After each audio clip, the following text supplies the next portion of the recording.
तो फ्रेंड्स शुरू करते हैं आज का वीडियो। आज हम देखेंगे ह्यूमन ब्लड ग्रुप।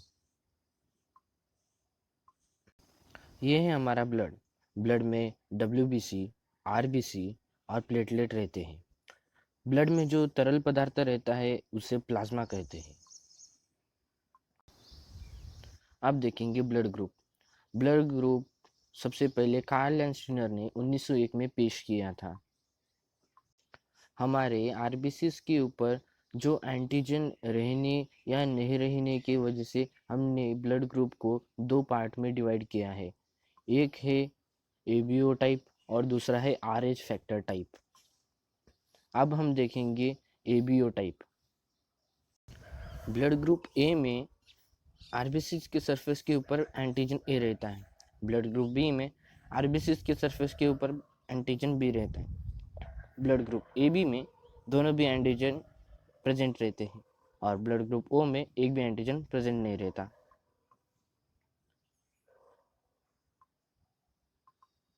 हमारे ब्लड में एंटीजन और एंटीबॉडीज ये अपोजिट रहते हैं। मतलब अगर ब्लड में अगर एंटीजन ए है तो एंटीबॉडी बी रहेगा। ओके।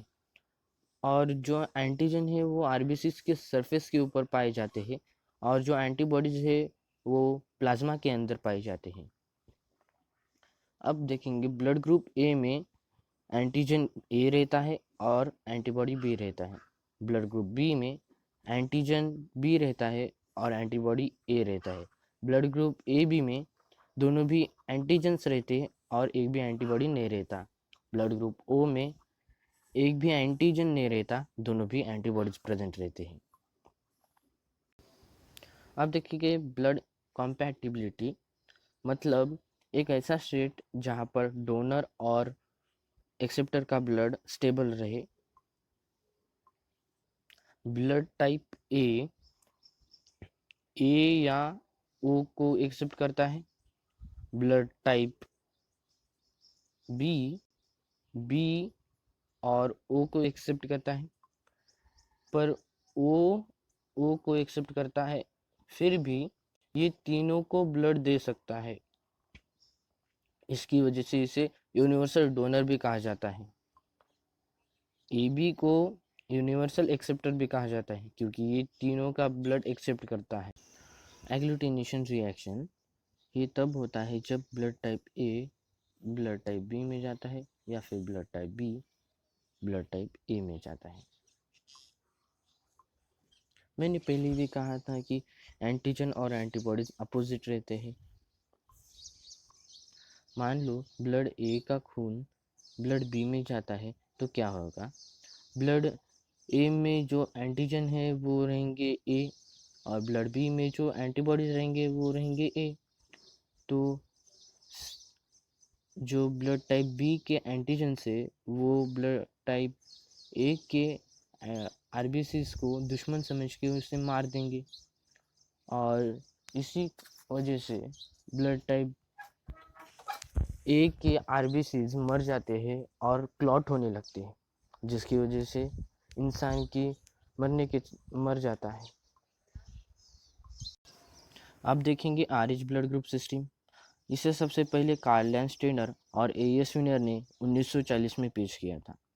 RH फैक्टर को रेसिस फैक्टर भी कहा जाता है क्योंकि ये सबसे पहले रेसिस मंकी में मिला था। RH एंटीजन को RHT एंटीजन भी कहा जाता है। RH इनकम्पैटिबिलिटी, इसका सबसे ज़्यादा इम्पोर्टेंस प्रेगनेंसी में है। मदर का ब्लड अगर RH नेगेटिव है और फादर का ब्लड अगर RH पॉजिटिव है तो जो बच्चा हो सकता है वो RH पॉजिटिव हो सकता है। अगर ऐसा हुआ तो जो मदर के ब्लड में RH एंटीबॉडीज तैयार होने लगेंगे। अगर ये ब्लड बच्चे के अंदर गया तो बच्चे को हीमोलाइसिस या फिर जॉन्डिस होने के चांसेस हो जाते हैं और जिसकी वजह से उसके मरने के चांसेस भी बढ़ जाते हैं या फिर RH इनकम्पैटिबिलिटी, इसका सबसे ज़्यादा इम्पोर्टेंस प्रेगनेंसी में है। मदर का ब्लड अगर RH नेगेटिव है और फादर का ब्लड अगर RH पॉजिटिव है तो जो बच्चा हो सकता है वो RH पॉजिटिव हो सकता है। अगर ऐसा हुआ तो जो मदर के ब्लड में RH एंटीबॉडीज तैयार होने लगेंगे। अगर ये ब्लड बच्चे के अंदर गया तो बच्चे को हीमोलाइसिस या फिर जॉन्डिस होने के चांसेस हो जाते हैं, और इसकी वजह से बच्चा कोख में ही मर जाता है या फिर जन्म लेने के बाद मर जाता है।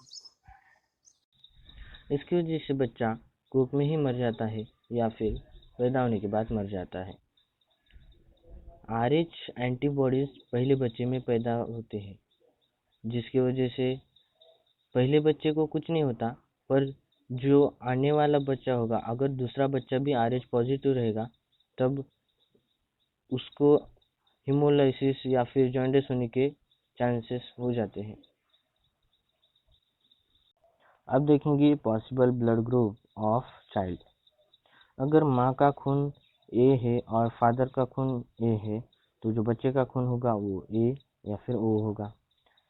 मदर का खून अगर ए है और फादर का खून बी है तो जो बच्चे का खून ए बी या फिर ओ हो सकता है। मदर का खून अगर ए है और फादर का खून ए बी है तो बच्चे का खून ए बी या फिर ए बी हो सकता है। मदर का खून अगर ए है और फादर का खून ओ है तो बच्चे का खून ए या फिर ओ हो सकता है। मदर का खून अगर बी है और फादर का खून ए है तब बच्चे का खून ए बी या फिर ओ हो सकता है। मदर का खून अगर बी है और फादर का खून भी बी है तब बच्चे का खून बी या फिर ओ हो सकता है।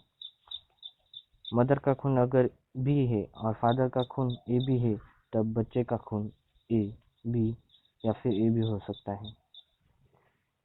मदर का खून अगर बी है और फादर का खून ओ है तब बच्चे का खून बी या फिर ओ हो सकता है। मदर का खून अगर ए बी है और फादर का खून ए है तब बच्चे का खून ए बी या फिर ए बी हो सकता है। मदर का खून अगर ए बी है और फादर का खून बी है तब बच्चे का खून ए बी या फिर ए बी हो सकता है।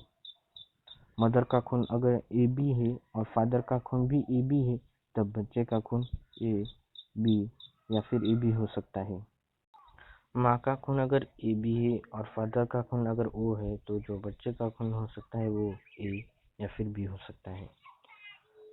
माँ का खून अगर ओ है और फादर का खून ए है तो बच्चे का खून ए या फिर ओ हो सकता है। माँ का खून अगर ओ है और फादर का खून अगर बी है तो बच्चे का खून बी या फिर ओ हो सकता है। माँ का खून अगर ओ है और फादर का खून ए बी है तब बच्चे का खून ए या फिर बी हो सकता है। माँ का खून अगर ओ है और फादर का भी खून ओ है तो बच्चे का खून भी ओ होता है। मैंने एक क्विज रखा है जिसकी लिंक मैंने डिस्क्रिप्शन बॉक्स में दी है। आप वो क्विज अटेंड करिए और मार्क्स मुझे कमेंट सेक्शन में बताइएगा। वीडियो को लाइक और शेयर करना मत भूलिएगा। अगर आपने मेरे चैनल को सब्सक्राइब नहीं किया तो सब्सक्राइब करिए।